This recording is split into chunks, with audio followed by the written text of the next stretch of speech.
তারপর আমরা আবার রান্নাঘরে চলে গেছিলাম। সবার ফার্স্টেই কড়াইতে তেল দিয়ে আলুগুলো ভেজে নিয়েছিলাম। এরপর দেখলাম যে রাইস করার জন্য জলটা পুরো পারফেক্ট গরম হয়ে গেছে, তাই জলের মধ্যে কিছুটা এলাচ, লবঙ্গ, তেজপাতা, দারচিনি ও লবণ দিয়ে একটু গুলে নিয়েছিলাম। তারপর সামান্য অয়েল দিয়ে ভিজিয়ে রাখা রাইসগুলো বয়েল করার জন্য দিলাম। এদিকে তেলের মধ্যে কিছু পেঁয়াজ দিয়ে ভেজে নিচ্ছিলাম বেরেস্তা তৈরি করার জন্য। এটা ভাজা হতে হতে আমরা মাংসটাকে ম্যারিনেট করে নেব। তার জন্য দই, বিরিয়ানি মশলা, মিঠা আতর, গোলাপ জল, কেওড়া জল এবং পরিমাণ মতো শুকনো লঙ্কা বাটা, ধনিয়া জিরে বাটা, আদা রসুন বাটা, কাঁচা লঙ্কা বাটা, পরিমাণ মতো হলুদ গুঁড়ো, পরিমাণ মতন লবণ দিয়ে সবশেষে একটা সিক্রেট মশলা অ্যাড করে ভালোভাবে ম্যারিনেট করে কিছুক্ষণের জন্য রেখে দিয়েছিল। কালকের বিরিয়ানিটা আমার মা এবং আমার উদ্বি হাজবেন্ড মিলেই তৈরি করেছিল। বেরেস্তা কমপ্লিট, তাই তেল শিখে তুলে নিচ্ছিলাম। তারপর কিছুটা মিল্ক পাউডার, কিছুটা মিঠা আতর, গোলাপ জল, কেওড়া জল সবকিছু একসাথে মিশিয়ে লিকুইডটা তৈরি করে নিল। তারপর চিকেন রেডি করার জন্য তেলের উপর কিছুটা পেঁয়াজ এবং ম্যারিনেট করার পর বেঁচে যাওয়া কিছুটা মশলাও এটার মধ্যে দিয়ে দিল এবং ম্যারিনেট করা চিকেনটা এটার মধ্যে দিয়ে বেশ ভালোভাবে সময় ধরে কষিয়ে নেওয়া হবে। চিকেনটা রেডি হতে হতে আমাদের রাইসটাও 80% বয়েল হয়ে গেছে। এরপর চিকেনটা নামিয়ে আমরা দমে দেওয়ার জন্য সবকিছু রেডি করব, তাই হাঁড়ির ভেতরের অংশটা ভালোভাবে ঘি মাখিয়ে নিল যাতে রাইসটা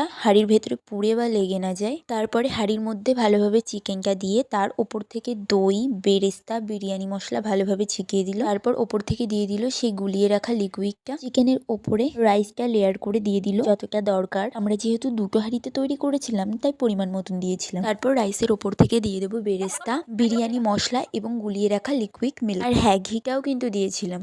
তারপর হাঁড়িগুলো 20 মিনিটের জন্য দমে বসিয়ে আমরা চলে গেছিলাম ঘরে। বাবা দই ফুচকা তৈরি করে দিয়েছিল, তাই ওকে একটু খাইয়ে দিচ্ছিলাম। তারপর ঠিক 20 মিনিট পর আমরা বিরিয়ানিটা নামিয়ে নিয়েছিলাম। আর বিরিয়ানিটা পুরো পারফেক্ট হয়েছিল, শুধু সবকিছু একটু মিশিয়ে নিতে হয়েছিল যেহেতু চিকেনটা নিচে ছিল। আর স্যালাডগুলো আমি আগে থেকে কেটে রেখেছিলাম। তারপর সবাই মিলে খেতে বসে পড়েছিলাম কারণ খুব জোর খিদে পেয়ে গেছিল। সবাই কিন্তু খেয়ে দারুণ বলেছে আর আমারও দারুণ লেগেছিল। তারপরে বিকালের দিকে একটু কেক কাটিং করছিলাম। আমরা এই বছর বাদকে সেলিব্রেট ভালোভাবে করতে পারবো না, নিয়ম মেনে তো করতেই পারবো না, একটা কারণ আছে তাই এই অল্পের মধ্য দিয়েই আমরা দিনটা বেশ এনজয় করেছিলাম।